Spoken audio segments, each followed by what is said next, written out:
Semua sel makhluk hidup diselubungi oleh lapisan yang disebut dengan membran plasma yang merupakan film berlemak yang sangat tipis dan transparan yang tidak dapat dilihat secara langsung pada mikroskop cahaya. Semua sel menggunakan membran untuk memisahkan dan melindungi senyawa kimia dari lingkungan yang ada di luar sehingga dapat mencegah isi sel keluar dan bercampur dengan medium sekitar. Tanpa adanya membran, maka tidak akan ada sel. Oleh karena itu, tidak akan ada kehidupan. Pada gambar A, ditunjukkan bahwa membran plasma memisahkan sebuah sel dari lingkungan luar dan merupakan satu-satunya membran pada kebanyakan sel bakteri. Sedangkan pada gambar B ditunjukkan sebuah sel eukariotik yang memiliki membran internal tambahan yang melingkupi organel-organelnya. Membran plasma memiliki bentuk yang sederhana, yakni tersusun atas dua lapisan molekul lipid dengan ketebalan 5 nanometer atau sekitar 50 atom. Akan tetapi, sifatnya tidak sama dengan lembaran material yang sering kita jumpai dalam kehidupan sehari-hari. Jika sel ingin bertahan dan tumbuh, nutrien harus masuk ke dalam dengan melewati membran plasma dan limbah harus dibuang. Untuk memfasilitasi pertukaran tersebut, membran memiliki channel atau saluran dan pompa yang sangat selektif yang merupakan molekul protein yang memungkinkan senyawa spesifik dapat dimasukkan dan senyawa lain dikeluarkan.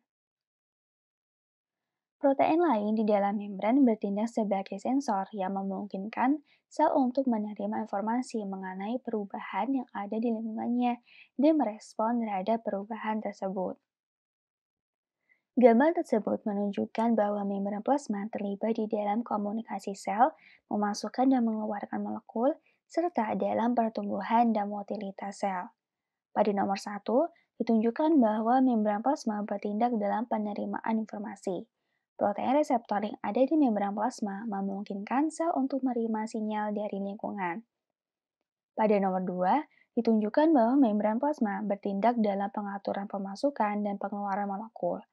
Protein transport yang ada di membran memungkinkan dilakukannya pemasukan dan pengeluaran molekul kecil. Pada gambar 3, ditunjukkan bahwa membran plasma membuat sel memiliki kemampuan untuk bergerak dan mengekspansi. Fleksibilitas dari membran dan kapasitasnya untuk melakukan ekspansi memungkinkan sel untuk tumbuh dan bergerak. Sifat mekanik membran sel juga sangat luar biasa. Saat sel tumbuh atau mengalami perubahan bentuk, maka membran sel juga akan mengalami hal yang sama. Membran sel akan memperbesar luas permukaannya dengan menambahkan membran baru tanpa mengalami kehilangan kontinuitasnya. Membran plasma juga dapat mengalami deformasi tanpa mengalami kerusakan. Jika membran sel ditusuk, maka membran tidak akan hancur sebagaimana balon, akan tetapi membran plasma akan menutup lubang hasil tusukan tersebut. Membran internal pada eukariot disusun dengan menggunakan prinsip yang sama sebagaimana membran plasma. Membran internal tersebut juga menyediakan penghalang yang sangat selektif. Perbedaannya terletak pada komposisi dari membran tersebut yang terutama pada protein penyusunnya yang memberikan setiap organel memiliki karakter yang berbeda-beda. Terlepas pada lokasinya, semua sel membran tersusun atas lipid dan protein dan memiliki struktur umum yang sama. Gambar tersebut menunjukkan beberapa cara yang digunakan untuk melihat membran sel. Gambar A adalah penampakan mikrograf elektron dari membran plasma sel darah merah dengan sayatan melintang. Sedangkan gambar B dan C adalah gambaran skematik yang menunjukkan penampakan dua dimensi dan tiga dimensi dari membran sel.